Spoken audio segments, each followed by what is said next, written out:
Dumating na po ang ating mahal na Pangulo.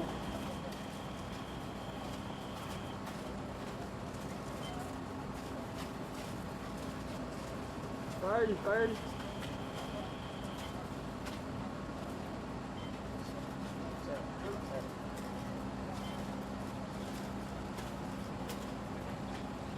Sa punto pong ito, pupuntahan po niya ang display ng decommissioned weapons na binubuo ng 920 weapons at 612 RPG ammunitions.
ba, Mike?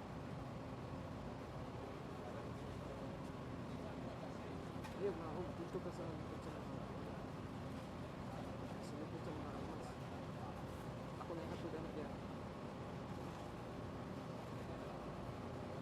Sa mga media, sa mga media.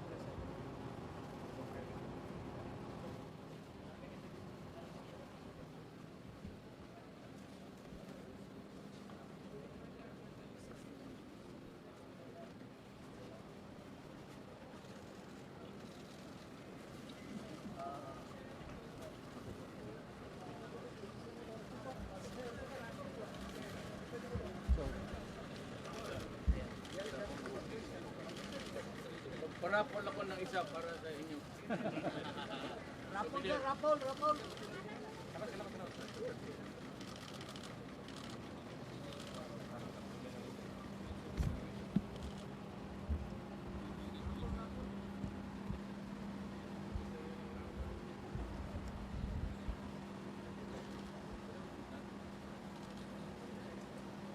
Tabi.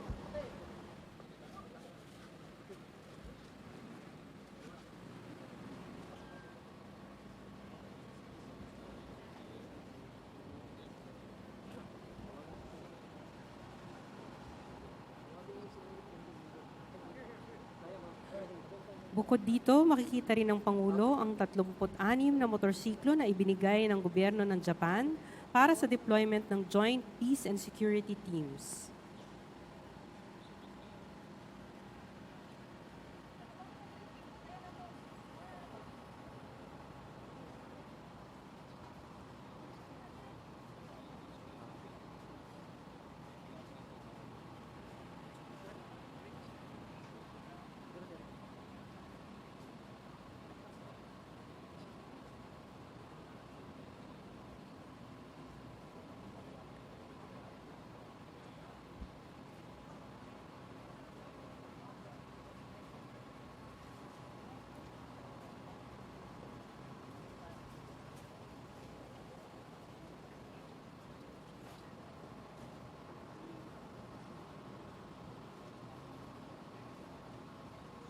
Mike, pakilid lang, Mike. Pwede ko masalo si Mama, Mike.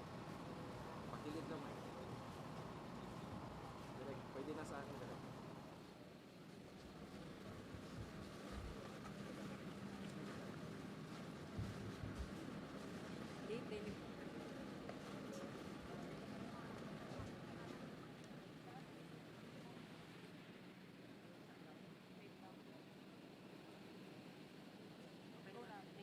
Mga kababayan, ang Pangulo ng Republika ng Pilipinas, Rodrigo Roa Duterte.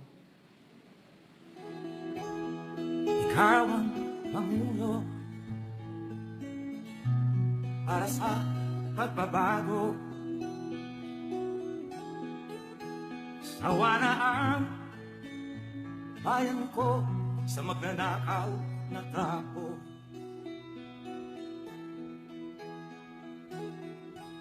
Madilim na kahapon, ikaw ang mag-aahon. Sa piling mo, di ko mawawala ang korupsyon.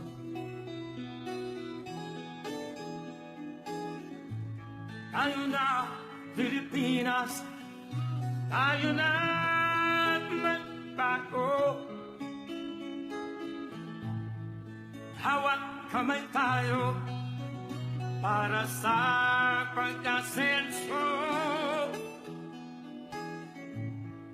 Ikaw at ako, tayong lahat kay Rodrigo Duterte para sa tunay na pagbabago.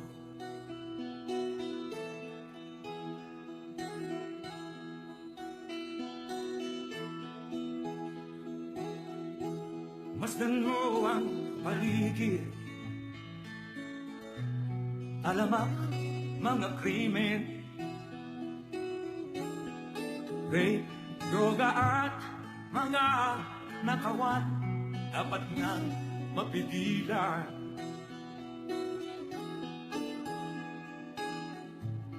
Tayo na, Pilipinas, tayo na magbago. Hawat kamay tayo para sa pag-asenso. Ikaw at ako, tayong lahat kay Rodrigo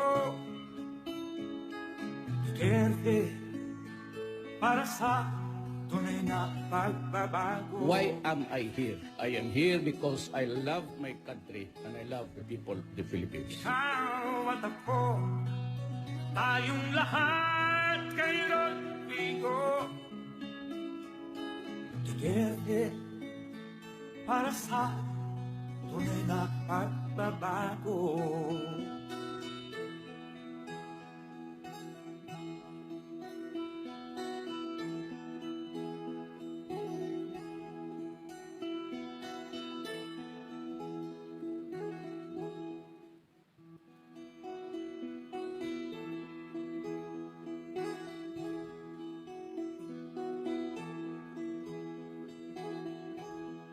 Ikaw ang mamuno para sa pagbabago. Sawa na ang bayan ko sa magnanakaw na tao.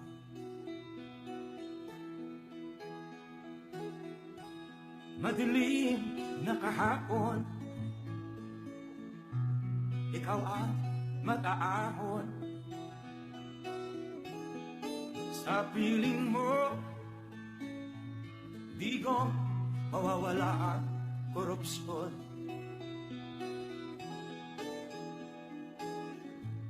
Tayo na, Pilipinas, tayo na magbago.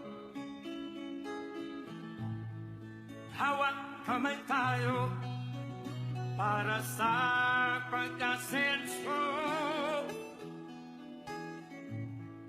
Ikaw at ako, tayong lahat kay Rodrigo Duterte, para sa tunay na pagbabago.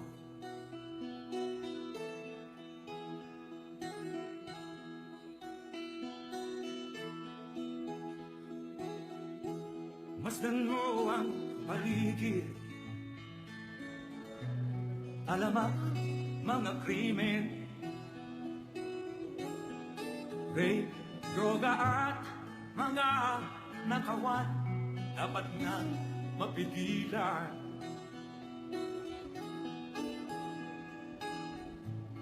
Tayo na, Pilipinas, tayo na magbago. Hawat kamay tayo para sa pag-asenso. Ikaw at ako, tayong lahat kay Rodrigo Duterte, para sa tunay na pagbabago. Why am I here? I am here because I love my country and I love the people of the Philippines. Ikaw at ako, tayong lahat kay Rodrigo Duterte, para sa tunay na pagbabago.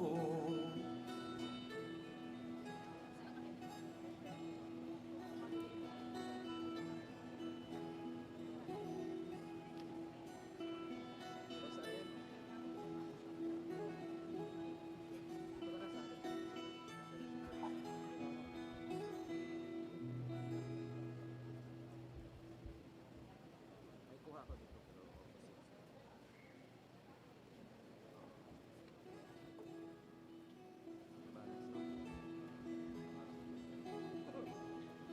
Ikaw ang mamuno para sa pagbabago. Sawa na ang bayan ko sa magnanakaw na tao.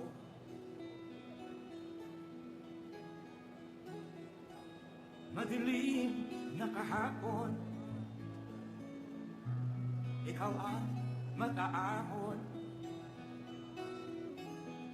Sa piling mo, di ko mawawala ang korupsyon.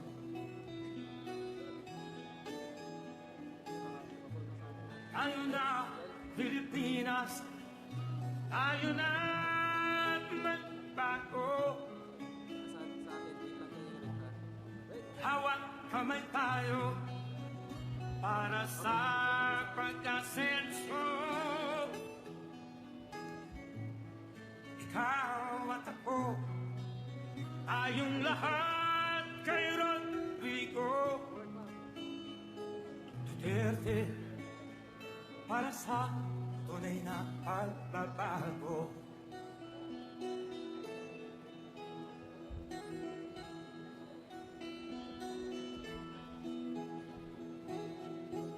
Masdan mo ang paligid,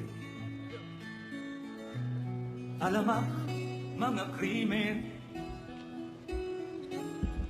rape, droga at mga nakawan, dapat na mapigilan. Muli, Pangulong Rodrigo Roa Duterte. Tayo na, Pilipinas, tayo na magbago. Hawak kamay tayo para sa pag-asenso. Ikaw at ako, tayong lahat kay Rodrigo. Maaari na po kayong umupo. Naririto po tayo ngayon para sa paglunsad ng ikalawang bahagi. Maaari na po tayong umupo. Naririto po tayo ngayon para sa paglunsad ng ikalawang bahagi ng Decommissioning of the MiLF's Combatants and Weapons. At para formal na simulan ang aktibidad na ito, nais ko pong tawagin ang Presidential Advisor on Peace, Reconciliation and Unity, Secretary Carlito Galvez Jr. para sa kanyang mensahe ng malugod na pagtanggap.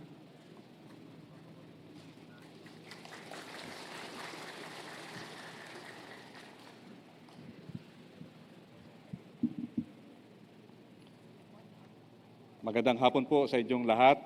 Assalamualaikum. This is truly a momentous event for the Bangsamoro people and the Filipino nation as a whole. As we launch the decommissioning process, we are also celebrating the opening month of the National Peace Consciousness Month throughout the country and throughout the world.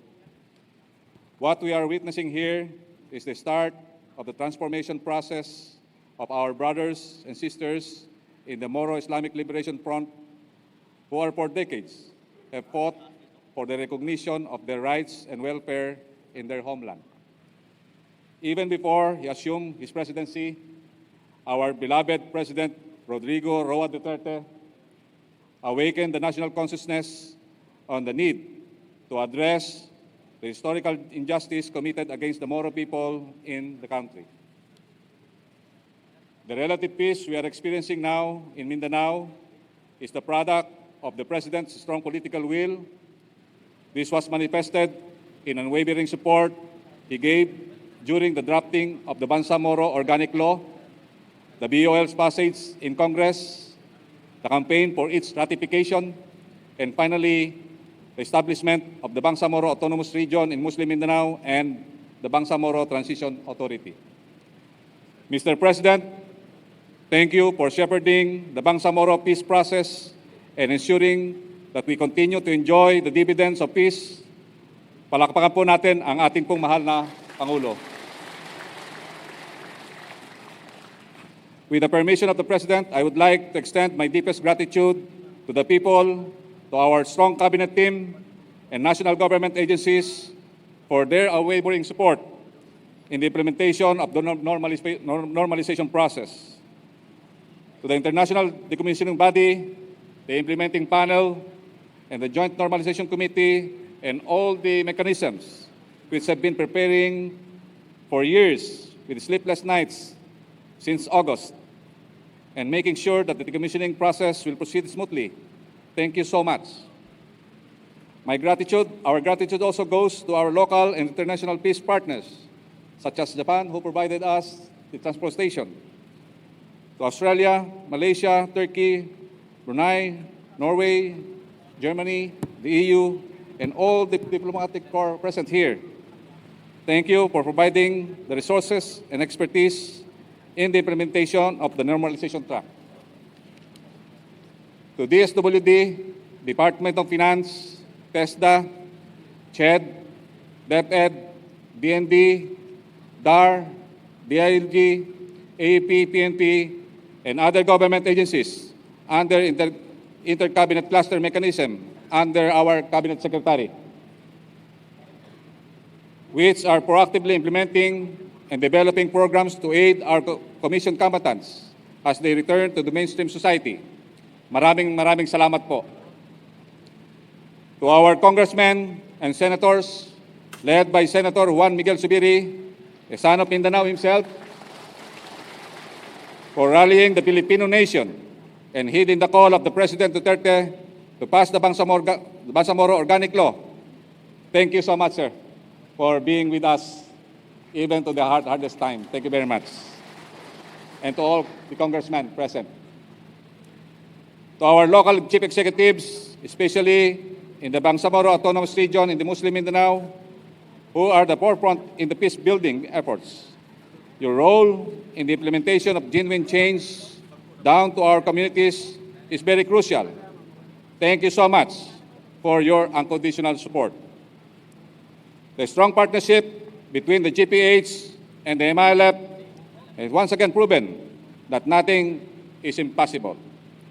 As long as we stand together and work hand in hand, shoulder to shoulder, in our quest for sustainable and enduring peace in Mindanao. I would like also once again to thank the MiLF on their decision to walk in a peaceful path and negotiate with us, with the government, more than 2 decades ago. The MiLF leadership adherence to the Bangsamoro peace process is the reason why we are all here today. What we are reaping right now is the fruit of your sacrifices. I know this process is never easy, but when you are giving your gift today, will mean a brighter and more peaceful Bangsamoro homeland on our future generation. Kay MiLF Chairman and Interim Chief Minister Al-Haj Murad Ibrahim at ang mga miyembro ng MiLF, BTA, and our brother MNLF, taos-puso po ako nagpapasalamat sa inyong paniniwala sa ating mahal na Presidente at sa dedikasyon ng prosesong pangkapayapaan. As I welcome you to this historic event, I urge everyone to continue to put their faith in our government and the peace process. There is no other way but to pursue the path of peace. We shall continue to hold the line so that we will be able to bring enduring peace and sustainable development in the Bangsamoro.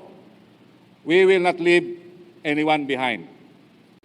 As what the President has always emphasized, we will make sure to implement all signed peace agreements and save the next administration and the future of our next generation from the burden of unpeace in Mindanao and unite our people as one nation. Sabay-sabay po nating isigaw ang tapang at malasakit para sa kapayapaan. Maraming salamat po sa inyong lahat and sukran. Maraming salamat po, Secretary Galvez. Sa sandaling ito, tawagin po natin ang BARM Interim Chief Minister Al-Haj Ahod Balawag Ibrahim para sa kanyang mensahe.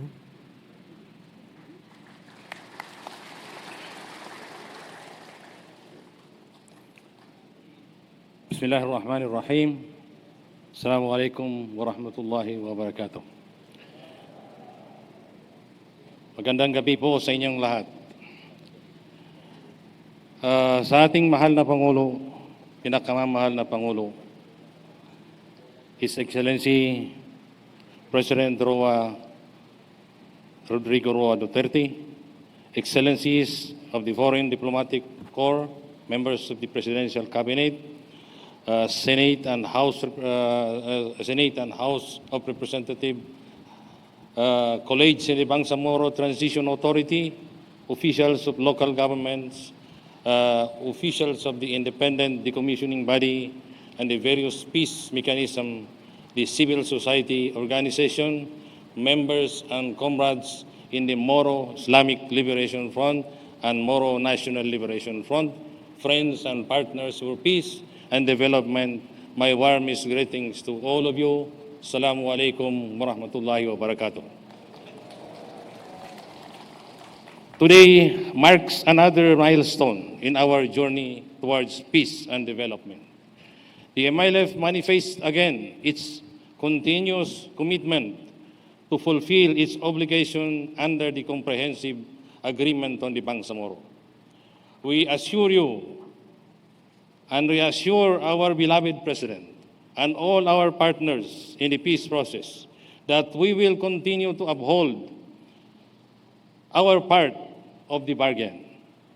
The 1,060 combatants who are to be decommissioned today here in this place are not ordinary individuals.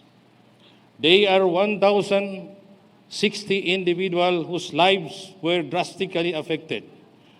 These are 1,060 stories of love, faith, and sacrifice for the sake of Allah and for the sake of the aspiration of every Bangsamoro.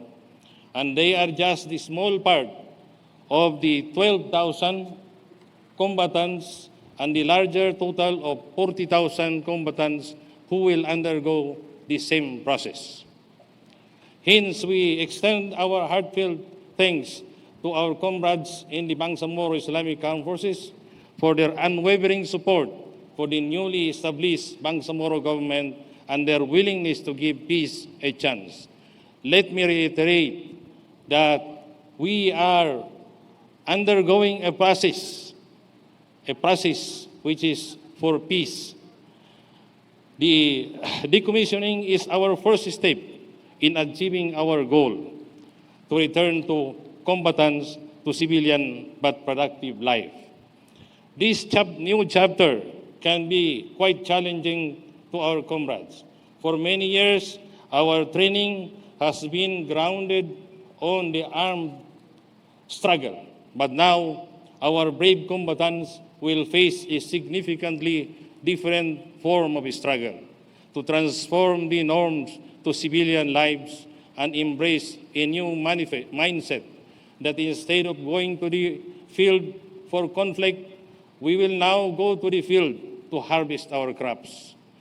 That instead of carrying firearms, we will now carry tools for work and education. That instead of thinking about a possible encounter the next day, we can now think of opportunities that awaits us, our children, and as those who will follow. And this is all because of the very strong will of our dear and beloved President, President Duterte.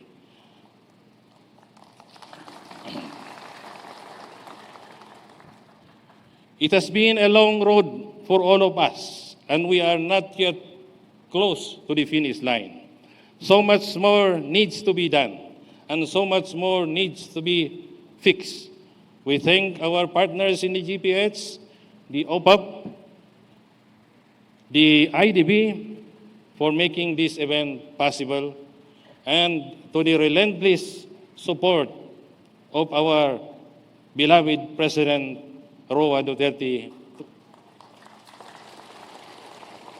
to achieve peace in Mindanao, especially in the Bangsamoro. I think without him and without the others who supported his effort, like our beloved Senator Miguel Zubiri and others who jointly work with him in order to achieve what we have now. Our beloved President consistently and tirelessly pushed the peace process towards achieving what we have achieved now. I'm sure without the political will manifested by our beloved President, we will not reach where we are now. Thank you very much, dear Mr. President, Inshallah, your efforts and contribution to the success of the peace process will always be remembered by the Bangsamoro people during this generation and future generations to come.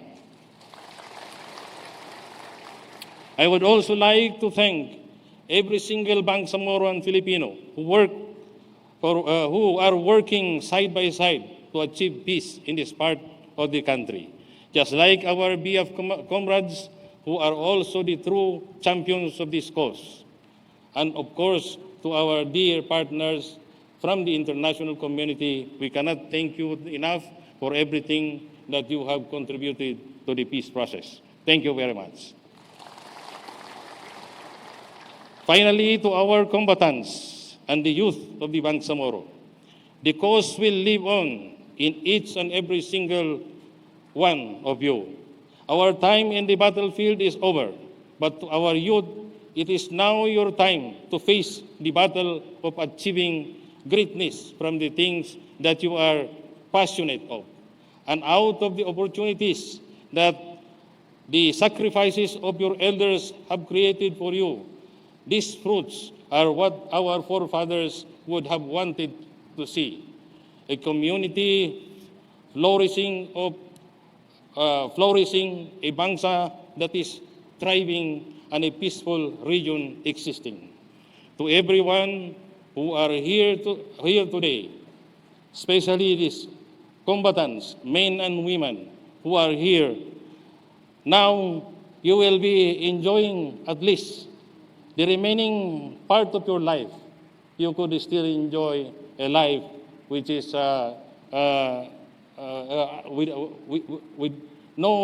with absence of worries, and hopefully, inshallah, we will succeed.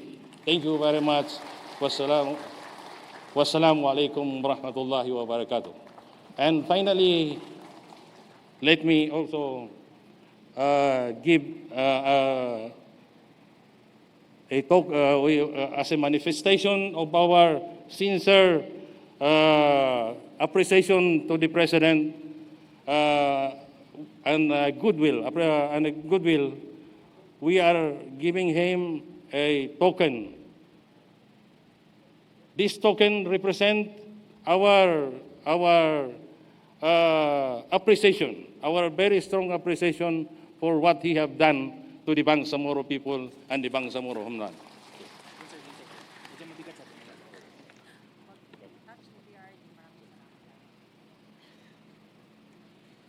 Maraming salamat po, BARM Interim Chief Minister Ibrahim.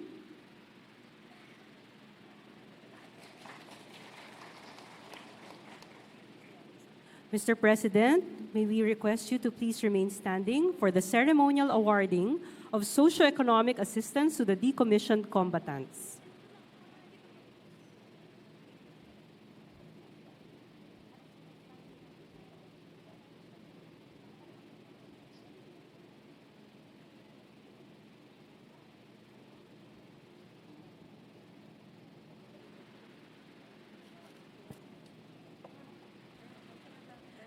At ngayon, pangungunahan ng ating mahal na Pangulo ang seremonyal na pamimigay ng tulong pinansyal sa mga na-decommission.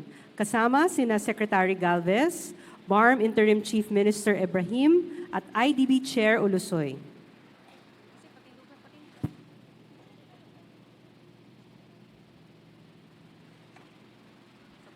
Sa puntong ito, tatawagin ko po isa-isa para umakyat sa entablado ang 5 kinatawan ng MiLF.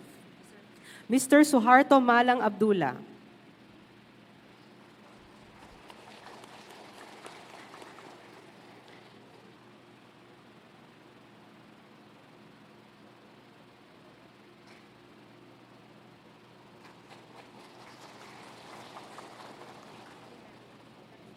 Mr. Mustafa Gyabal.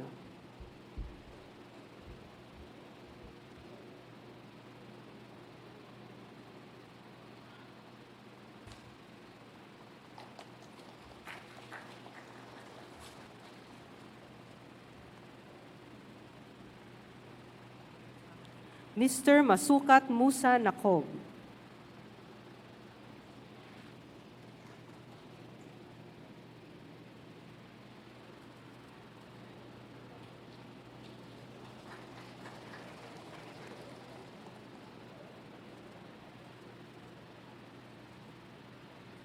Ms. Amina G. Undaya.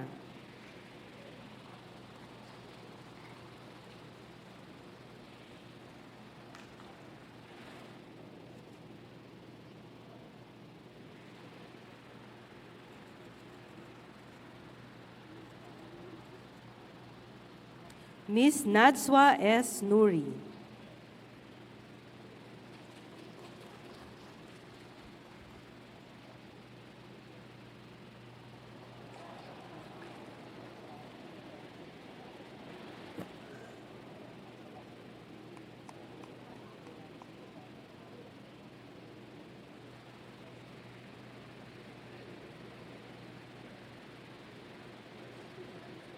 Maraming salamat po, mahal na Pangulo, Secretary Galvez, BARM Interim Chief Minister Ibrahim at IDB Chair Ulusoy. Sa puntong ito, malugod po naming inaanyayahan ang kalihim ng Department of Education, Secretary Leonor Briones, para ipakilala ang ating panauhing pandangal.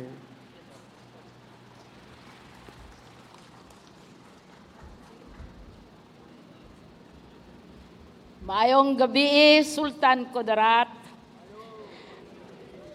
Maayong gabi nga gabi, Maguindanao. Magandang gabi, Pilipinas. Good evening, ladies and gentlemen. As a teacher, usually a teacher calls the roll. This time, I will dispense with calling of the roll of the distinguished personalities on stage because they have already been introduced. It is a signal honor for me as Secretary of Education and in behalf of our 900,000 teachers, our 27.2 million learners, to give honor and to introduce a man of peace. Our speaker, our guest of honor, was born and grew up in between conflicts and terrible experiences of war and, as I said, conflict. As a child growing up after World War II, he saw the devastation, the destruction, not only of the Philippines, but of many countries, the loss of lives, and the halt to development of our own country. He has witnessed many of the conflicts in the Asian region, and he has seen and struggled over the very many uprisings and conflicts throughout his entire life, both as mayor of his home city and now as president of this country. He is related by blood, by affinity, by affection to Filipinos who, not only for decades, but perhaps for centuries, have fought, have defended their homeland in the struggle to preserve their faith, their ways of life, their art, their literature, and their music. And he has seen that all. As president, he has endlessly looked for ways by which we'll finally attain peace. People of his generation, and even the Gen X generation of people born in 1995, see more conflict, see more troubles, whether social, economic, or political, in the horizon.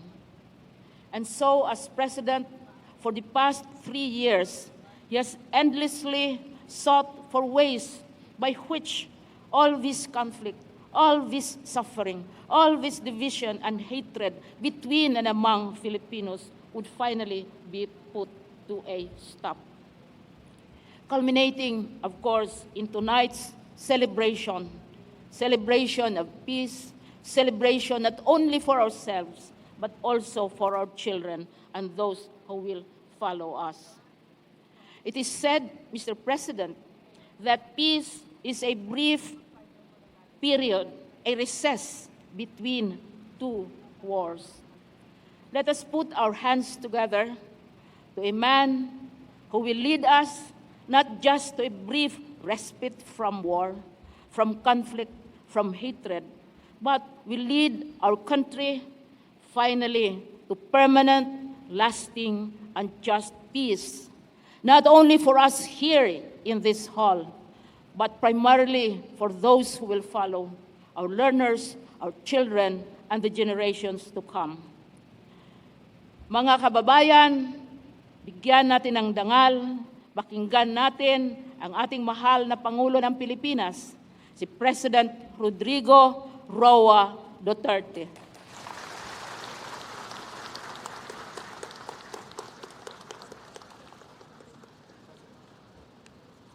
Salamat po. Just kindly sit.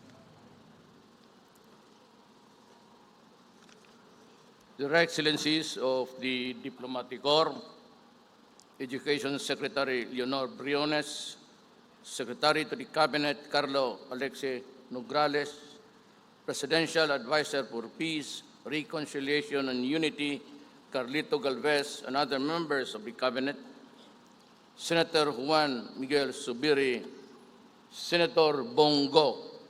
May bago tayong senador. Bong, magpasalamat ka sa kanila. Sa iyong kasama ko palagi dito noon. At siya ay nagmamahal sa inyo dahil lahat tayo taga Mindanao. Bangsamoro Autonomous Region on Muslim Mindanao, Interim Chief Minister Ahod Balawag Ibrahim, Chairman of the Independent Decommissioning Body, Faith Ulusoy, other distinguished guests, ladies and gentlemen. Today, we mark another important milestone in the history of the Bangsamoro peace process. It truly warms my heart that we are able, on our promise of a more inclusive, accountable, and transparent government for the Bangsamoro. Let me take this opportunity to personally acknowledge the efforts of everyone who made this event possible, especially the negotiating panels of both sides of the government and the Moro Islamic Liberation Front, the independent decommissioning body, and all those who worked tirelessly to end the armed hostilities between the government and the MiLF. I take pride in the fact that we have made significant progress in the implementation of the agreements arising from the comprehensive agreement on Bangsamoro, including the very important annex on normalization that covers the decommissioning process. This is indeed a huge step towards our goal of achieving lasting peace for Mindanao. As we proceed with the decommissioning process, let me assure our MiLF combatants that the government will assist you as you reintegrate into society and enjoy fruitful and productive civilian lives. I look forward to having you as government partners as we take further strides in securing lasting peace and order in Mindanao. Let me also take this opportunity to assure the officials of the Bangsamoro Autonomous Region, the MiLF, and the people of Mindanao that this administration will always listen to your grievances. Let us set aside our differences and avoid further armed conflict. I also invite all concerned stakeholders to continue working with governments so that our gains for many years of peace-building efforts will never go to waste. As our decommissioning combatants open a new charter in your lives, I hope that they will be inspired to take this opportunity to improve the lives and create a better future for your families and loved ones as well. Let us celebrate this milestone, confident that we have started building a better and brighter future for our nation, where every Filipino, regardless of ethnicity, gender, religion, or ideological leanings, will have a chance to live in peace, prosperity, harmony, and one another. Bago ko po tapusin, I will just use the dialect Tagalog para mailabas ko rin kung ano ang nasa puso ko. Short one. At para kung gusto niyong basahin ang utak ko, you can be predictable kung ano ang lalabas. You know, we came here in 1948. This Mindanao was really a wilderness. Pati ang syudad ng Davao. And just imagine, 1948. Kayo, nung bata, pasyal kayo doon. Puro pagat-patan. What's pagat-patan in English? Wetlands. Wetlands ang Mindanao. Not so many forests, but there were, other guys who were enjoying the fat of the land. At marami doon, makita naman yung mga foreigners, mga puti. Sila yung binigyan ng mga lupa at tayong nandito, nakatingin lang, kami pumunta dito at para rin sana magbigyan ng konting blessing ni Allah at makapagtayo ng bagong buhay.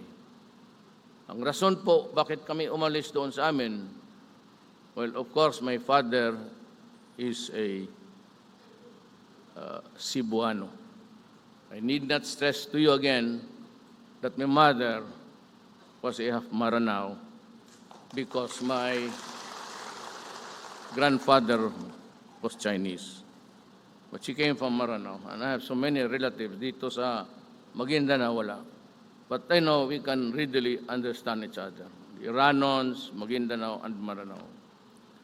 Alam mo, walang gusto sa atin ng magpatayan.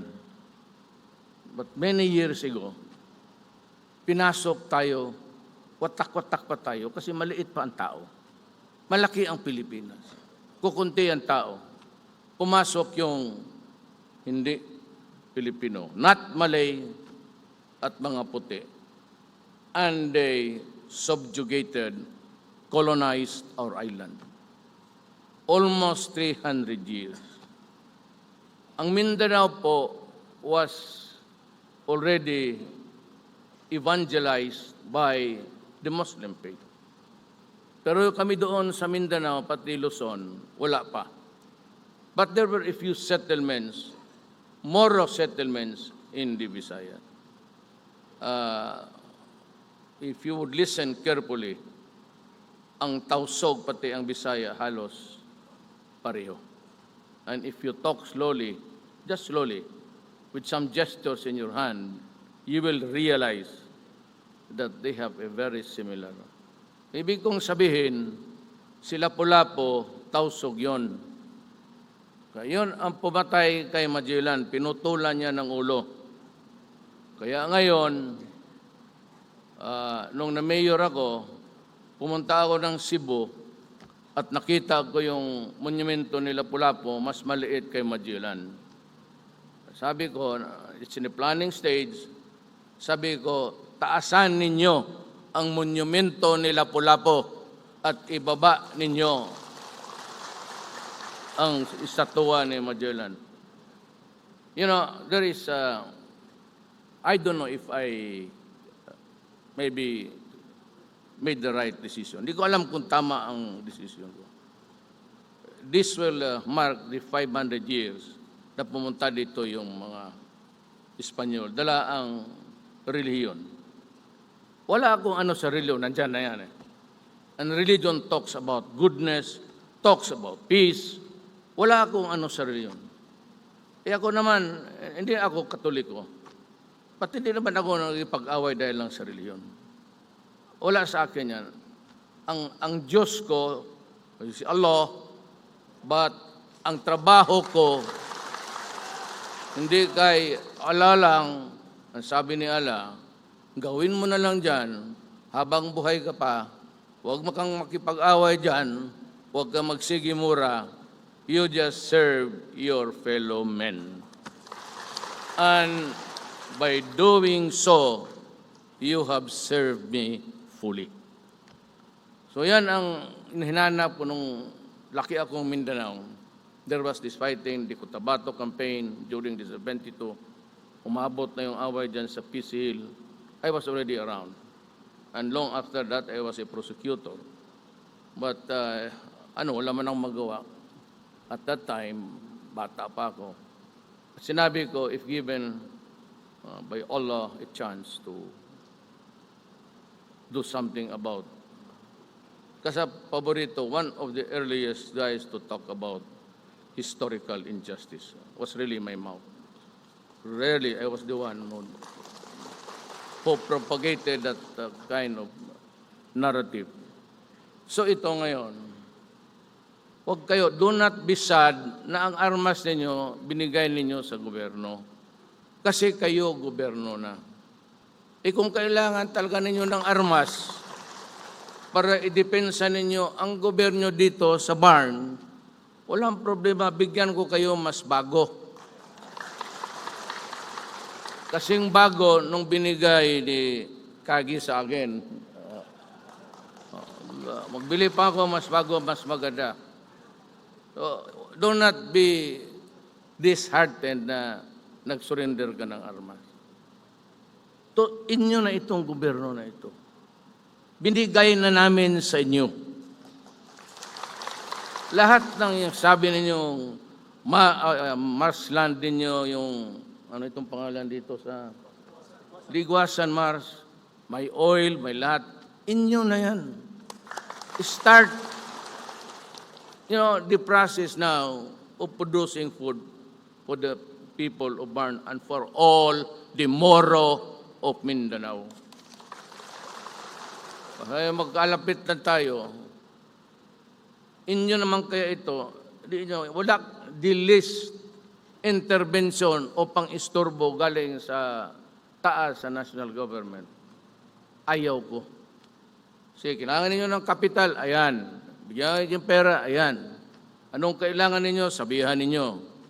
Then if you want to mechanize, to improve the mechanized farming, may kapital naman kayo, huwag kayo magbili ng armas. Baka ibili na naman yun ng bago yan. Bigyan ko na lang kayo. Mag-request ka lang. Gamitin mo ang pera sa livelihood para mabuhay ang pamilya mo. Kasi wala na mag-away sa inyo. This is part of government of the Republic of the Philippines. Inyo na to. Walang makikialam sa pera ninyo. Yung mga natural resources ninyo, kung may oil man kaya dyan sa Ligwasan Mars, well, inyo lahat yan. Pero wag ninyong kalimutan na kayo lang ang may kotse. Isipin mo naman yung mga buang doon on the western side na may mga kotse, may mga machineries. So, before ipabili ninyo sa labas, bigyan mo muna yung Pilipino at inyong sarili. And after that, if there's enough, you can be a very prosperous nation of more. Hindi tayo kailangan mag-away. Ilang taon na. And what happened? Kita mo, ang buhay ninyo naubos sa away pati sa galit. Hindi kalimutan na ninyo, nandiyan naman si Chairman Murad. I'm sure he will not allow it. And I will not allow oppression. Hindi talaga ako papayag. You will be treated equally as just like any other Filipino in this country. There will be no discrimination. Ako ang nauna sa Davao. Ito ngayon yung mga LGBT. Let me just use a generic. I do not mean to offend itong mga bakla pati tumboy. Nauna na ako. Mayroong akong anti-discrimination bill during my time in I was mayor. Hindi ka pwede magsabi, wala yan kasi muro ka, madumi ka. No, you can go to jail for that. And even in the matter of you guys, alam ko marami acquiring residences in Manila. Sa una, ayaw nila magpabili sa inyong mga muro. Sinabi ko sa mga subdivision owners, kung ganun lang naman kayo, huwag kayong magtayo dito sa aking siyudad. Papasukin mo yan sila, Pilipino yan, for all you know, kanilang lupa yan. So, huwag ninyong gawin yan. At so, I made the law. Na hindi ka pwedeng magsabi na muro ka, hindi ka makabili ng lupa dyan. In other cities, in some parts even near dito. Pero ako hindi ko, I really stood my ground there. Ko pampadagdag ng awayan. Kami dito hirap na to form a new environment of love and respect for our fellow men, for our Moro brothers and sisters. Wag ninyong ano yan, palakihin ninyo yan if you want peace. Kasi pagka inasar mo yan at binastos mo at tingin nila hindi sila kasali, diyan tayo nagkakaroon ng problema. When you begin to say, iba yan sa atin. Hindi pwede yan, bintanaw tayong lahat. Bago dumating ang Espanyol, ang ating tribo is Malay. Hanggang mayang Malay. We look like the Indonesian, Brunei guys and Malaysia. Kaya lang, pagdating nila, dumating yung Espanyol, may kanyon, may rifle that can kill at a distance. But your Lapu-Lapu was brave. Pinugutan niya ng ulo si mabuti nga. Ang inaadap ko yung ulo ni Magellan, kung anong hitsura ng putang yun. But I'm going to build a new monument for Lapu-Lapu. He was the first Malay here, guy, who killed the first invader. So there was this fight in Mactan. Kaya inyo yan. Dito lang tayo naka-imbodo. But Cebu is also as part as Maguindanao and Sultan Kudarat. We have the same forefathers. We are the descendants of a proud chieftain. Lahat tayo. At bakit tayo patayan, anak? Wala namang nag-agawan. We can always, try to solve the problem. At walang agawa na. I will not allow it. I will not allow it. Tama na. Tama na. Kung nasaan ka, dyan ka lang. No more expansion, no more cheating. Wala nang agawan ng lupa. Let us be fair and just. So yan ang mensahe ko sa inyo. Habang ako ang presidente, makukuha ninyo what we promised to you. Help, financial, we will do it. Alam ko wala kayong pera. Nagtatayo pa lang kayo ng state. Bago pa ito. Give it a chance to grow. Kailangan niya pera. We promise to help you. So do your best. Try to do something of exploiting the natural resource. It's very rich. Mag-ano na kayo hanapin na. At hanapin na ninyo yung oil. Kasi kung makita ninyo, para na kayong mga Arabo, mga sakyan, mga kadilak, pero huwag ninyong kalimutan yung ibang Malay. Ayaw nyo tawagin Pilipino because of King Philip of Magellan. Tawagin na natin, Malay. Malay man talaga. Ang tatay ko, Malay. Ang nanay ko, Malay. So, ang ating kulang na lang is communication. Before you decide on anything na makapasira sa environment, let us talk. Kung gusto niyo ako makausap, alamin lang ninyo. Pumapasok naman ako baski sa ano. I've been here all the time, alone, with the group, now as president. And I've always said, I love the Moro people because I am one of them. Salamat po. Maraming salamat po, mahal na Pangulo. Farm at Bangsamoro Transition Authority. So ang mga may green o berdeng sticker, Please prepare batch 2. Ang batch 2 ay may white na sticker. Binubuo ng AFP, PNP, Senado, mga miyembro ng mababang kapulungan ng Kongreso, local government officials, at ambassadors. So please prepare batch 2.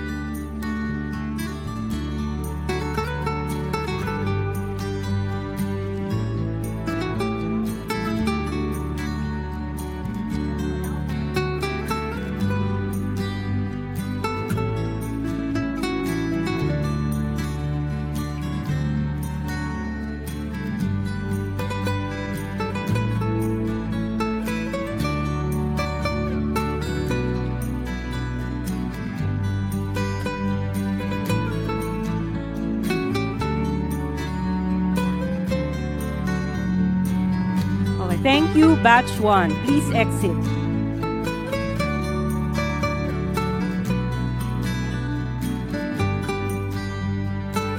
Please exit to your left, batch 1. Please come on stage, batch 2, ang may white na sticker.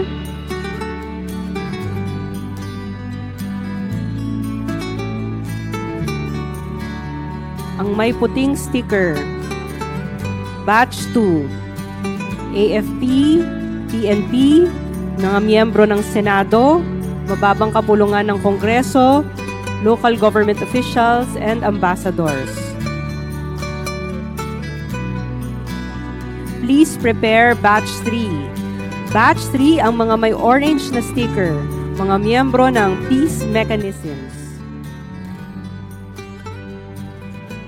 Please prepare batch 3.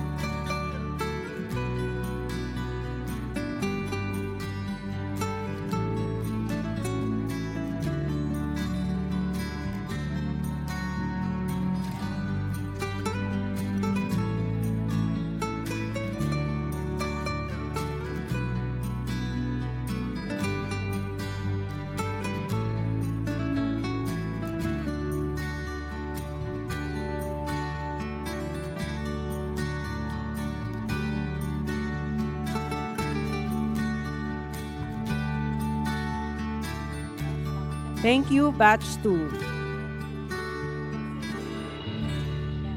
Exit to your left.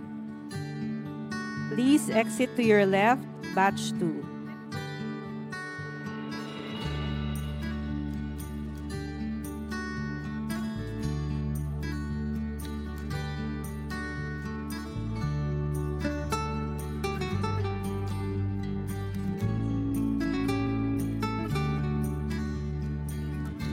Please come on stage, batch 3.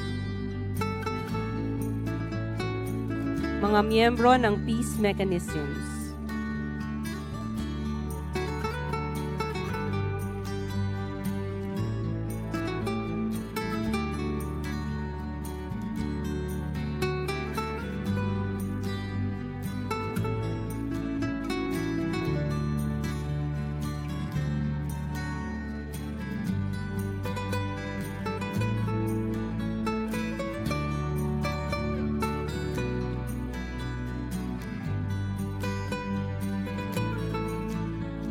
Please prepare batch 4. Batch 4 ang mga may pink na stickers, mga miyembro din ng peace mechanisms.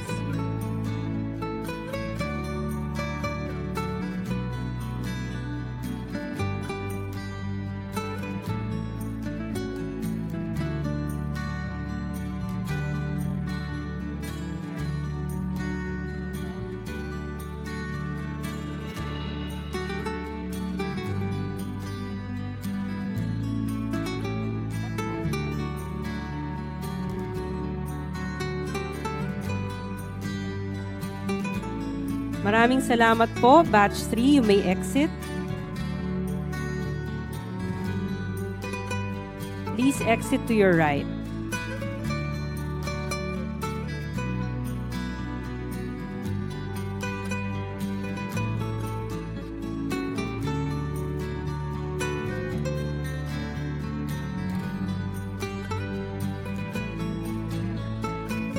Please prepare batch 5. Batch 5, ang mga may yellow na stickers, mga miyembro ng Inter-Cabinet Cluster Mechanism on Normalization, BF commanders at ang mga natitirang BTA officials. Ang may sticker na yellow, batch 5.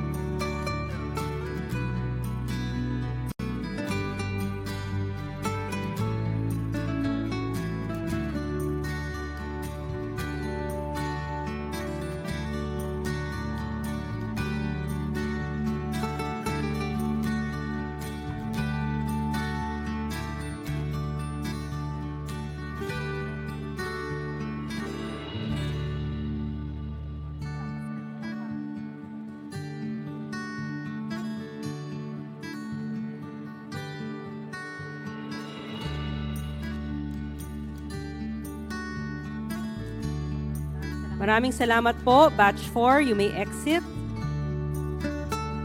Exit to your left. Please exit to your left.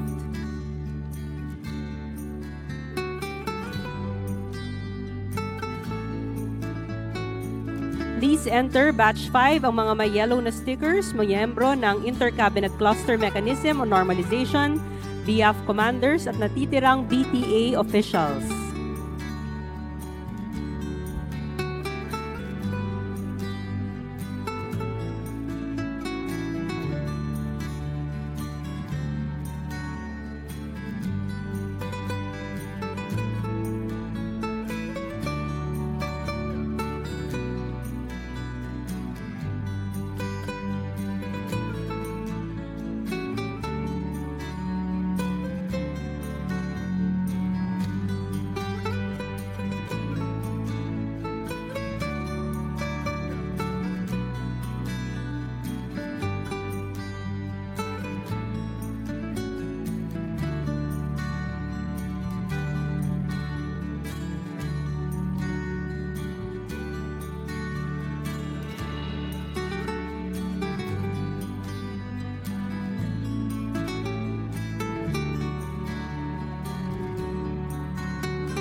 Maraming salamat po, batch 5. Maraming salamat po, batch 5. Please exit. Please exit to your right. Okay, for our last batch, batch 6, we will request the President and other cabinet members to move to face the backdrop. We ask now the members, the decommissioned combatants to please rise. So decommissioned combatants only. Please rise, all the decommissioned combatants. Lahat po ng decommissioned combatants, tayo po tayong lahat para sa inyong groupie with the President.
Maraming salamat po, batch 6. Okay.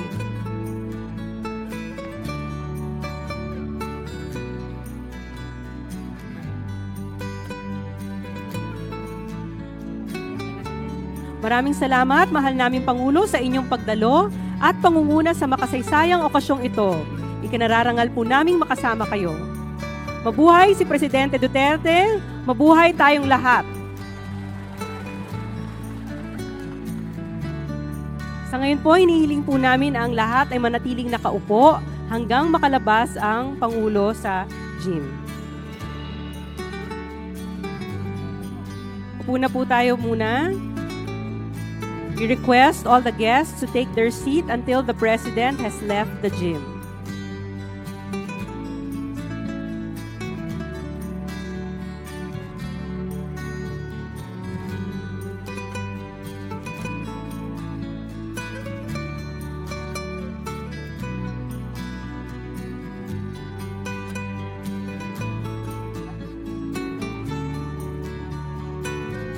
Maaari po ang mga bisita ay umupo po muna sa kanilang mga upuan hanggat makaalis po si Presidente.